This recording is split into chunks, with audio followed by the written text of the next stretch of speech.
So no explosions, no nothing, no experiments here. No. Gretchen knows exactly what she's doing.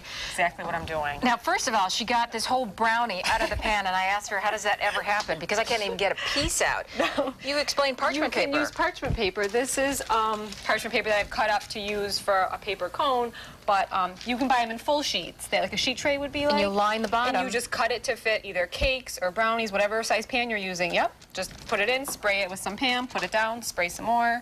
And then it just flips out. When you do it, like edge your pan, and then it should just flip right out. Excellent. All right. Yes. Now that we have that down, Yes. we have it out, what do we do now?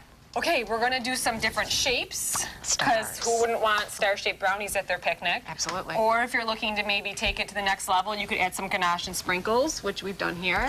And this is a peanut butter filling with crushed peanut butter cups on top and peanuts in the brownie. And this is our fresh raspberries with ganache drizzled on top. I just happen to have some fruit from Wegmans, courtesy of Al Waters. Right, from the fruit bar. So you could definitely spice up your brownies with that. All right, let's start. So what you'd want to do is, obviously cut your brownies out however you want, and then use whatever cutters. Star cutters would work. And just be careful when you're going. You probably just have waste. But the best part is for the second take, we're going to be using all of our waste. That's right, that's right. We're going to have it's okay some today. Yes, and push it out very gently. Okay. Yeah, like that. This will take me about 5 minutes, so you can carry on with the next project. project. Though, because then look how pretty they'll look when you're done. So what you could do is you could take these, or any shape that you want. Okay. And we're going to put some ganache on the edges. Ganache on, so I just... Use your offset there. Put a little ganache on. What is ganache made of? Ganache is chocolate and heavy cream. You can also start to add butter or any sort of glucose or corn syrup to it to have it be the consistency that you want. I know you're horrified right now, but I really love No, I'm not horrified. I'm so glad you're willing to try. Oh, absolutely. Because you're going to that's a polite way of saying that's not how you do it. It's going to look perfect. And then roll it in your sprinkles. What are my sprinkles? And look. Look at that. Perfect. That is delicious. Might never make it to the plate. Okay, so we have that one down. We have that one. You can do that. You can also cut similar. This has the peanut in it.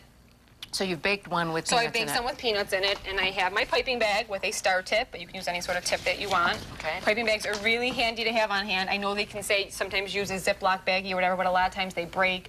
It's better just to invest in one. They're probably $3. Okay. You know what I mean? You can use it for mashed potatoes, doing cupcakes, doing Could you just take a teaspoon and Yes, you throw it could. on? Yes, you definitely could.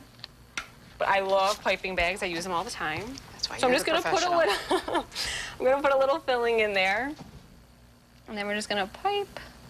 Oh, wow. A little on top. Can I just borrow that for a minute? I'm going to create my own. And then you can sprinkle. Oh, I love this thing. Look at that, and you had peanut butter cups. And I put a little crushed up peanut butter cup on top just to take it to the next level. And you can be creative with the fruits on top, too. You can do whatever shape you want for your fruits, and then you can stick. Let me ask you this. In this hot weather, if you don't have air conditioning, which you and I were talking about, we both don't. No, do you have to refrigerate your brownies, or can you leave them out? Is it safe? You can leave them out, but I would always throw everything in the fridge. Always. Just because, there's always fruit flies probably involved. There might be any sort of things in your house. Like, I would just always throw everything in the fridge. Probably there's more space in your fridge anyway, so okay. I would always put everything in the fridge. All right, terrific. So now we have the stars, we have we have some stars, and now what I'm going to do is just, if you're looking to finish something, this is a paper cone made out of parchment paper. With the parchment paper. And you can take your ganache. I can't wait to see what you're going to do. Oh, you're going to drizzle it over the raspberries. You could always use a fork, let it drip off. That's another way. All right. And Triple C, you teach the baking program? I do. I teach baking and pastry classes. And when did those start up again? Because you're on break. Right. We started up again at the end of August, early September. I have a breads class this year, which I'm really excited about because I love working with fresh bread. Okay. And that'll be new for me. Normally I teach an introduction to classical pastry classes, and then sometimes I jump into the culinary realm and I teach baking and pastry to the culinary kids, which is really fun. I really like it, and it's really challenging for me. I bet. Because they always go, why do we have to learn this? Why do I have to know this? And I go, because you're going to know it. Baking is really hard. It's one of the most precise but most lovely, I think, It is, culinary and it's skills. not scary. It's not hard. It's not intimidating. I promise. All right. I got my parchment bag. There you go. Well, everything is so beautiful here. We're going to toss it right now back out to some experimenting outside. We're going to go back out with Allie and see some explosion. And we're going to eat brownies.